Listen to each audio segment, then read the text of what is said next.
There is absolutely nothing more interesting than driving around this place and finding all of these little businesses like scattered all over the place, little independent businesses. Once you get away from the big city, you start to see places like grocery stores and everything that are more independently owned than like your typical Albertsons or your Blockbuster or your whatever big businesses out there. And so I started thinking to myself, and I'm like, yeah, you know, maybe I should run some kind of a geek shop when I grow older, like some kind of a, I don't know, I'm into that kind of stuff enough that I think I would be interested in pursuing it further. I mean, I'm sort of looking into fields in general that are a bit more creative-minded in the sense that, you know, I'd be able to create like the sorts of things that I grew up with and I loved, like books and maybe comics. I've actually tried doing comics with people before, though it wasn't terribly successful in either case, actually. It's happened like 2 or 3 times, but it's just in general, I want to be connected with that sort of side of myself. I don't necessarily want to just throw my childhood out and like become a construction worker or something.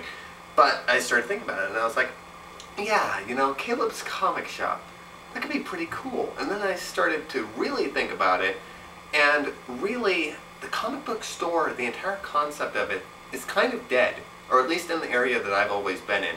Any of the anime, manga, or figurine shops that I've seen that I used to go to are all closed now, mostly due to the struggling economy. And this is becoming a bit of a problem for, you know, any sort of geek who sort of like that kind of social outlet. I have always been the type who walks into a store and buys a figurine. I never buy my figurines online. I don't usually buy comic books or anything online. I actually like to hold them and examine them before I really take the plunge to buy them. I don't know why.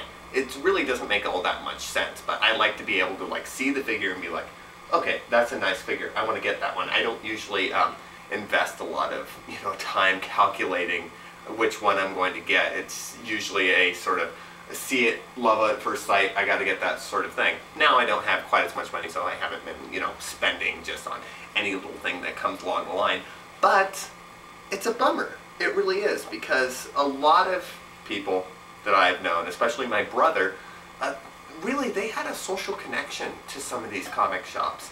My brother used to go to it isn't a Wizards of the Coast, but it was something very similar to it. It was almost like an independently run Wizards of the Coast, where guys got together and played card games and Dungeons and Dragons and all that sort of good stuff.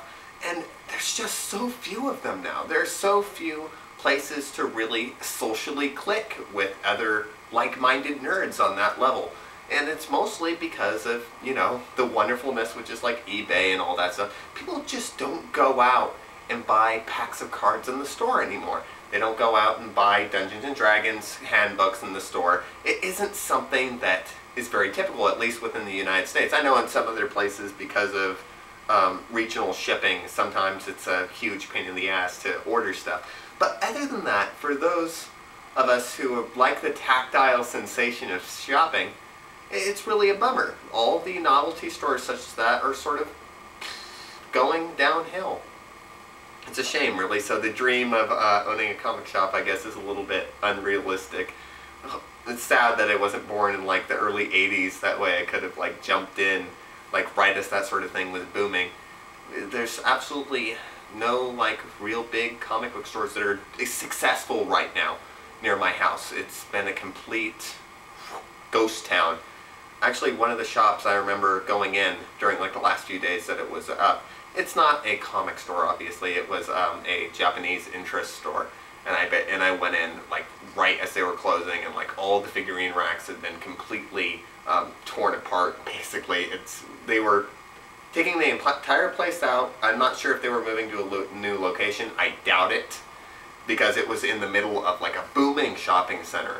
And for a while there, this anime store was doing massive business.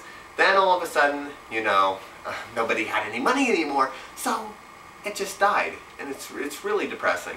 It is. I miss that. So yeah, I have nothing else to talk about. I love you guys.